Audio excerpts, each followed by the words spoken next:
First time brownie செய்ய போகிறீங்களா? இந்த மெஷர்மெண்ட் அப்படியே எடுத்து செஞ்சு பாருங்கள்.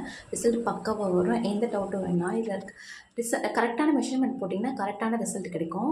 ஃபஸ்ட்டு வந்து பிங்கிள் டாப் வரதுக்கு ஃபஸ்ட்டு டிப்ஸ் சொல்கிறேன். இந்த சுகரையும் எக்கையும் நல்லா பீட் பண்ணிங்கன்னா உங்களுக்கு வந்து பிங்கிள் டாப் கிளியராக வரும். அதில் எந்த ப்ராப்ளமும் வராது.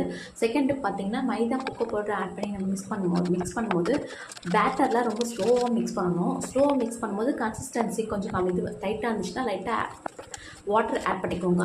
அப்போ ஸ்லோவாக மிக்ஸ் பண்ணும்போது தான் நம்மளுக்கு வந்து அந்த ப்ரௌனி ஹார்ட் ஆகாமல் சாஃப்டாக இருக்கும். ரொம்ப போட்டு கிண்டி எடுத்துட்டிங்கன்னா அது வந்து ஹார்ட் ஆகிடும். இந்த 2 டிப்ஸ் ஃபாலோ பண்ணி மெஷர்மெண்ட் கரெக்டாக போட்டிங்கன்னா ரிசல்ட் பக்காவாக வரும். இந்த ப்ரௌனி சாப்பிட்ற ஒரு பைட்டும் எனக்கு வந்து டேஸ்ட்டு செம்ம டேஸ்ட்டு. சாப்பிட்டே இருக்கணும்னு தான் தோணுச்சு. நான் செஞ்சு எனக்கு பிடிச்ச பெஸ்ட்டு ப்ரௌனி இது தான். டேஸ்ட் வைஸ் சூப்பராக இருந்துச்சு. ட்ரை பண்ணி பாருங்கள். மெஷர்மெண்ட் கரெக்டாக போட்டிங்கன்னா டேஸ்ட் வந்து சூப்பராக இருக்கும். கிரிங்கிள் டாப் பாருங்கள் எவ்வளோ அழகாக வந்திருக்கு. சாஃப்டான ப்ரௌனி ட்ரை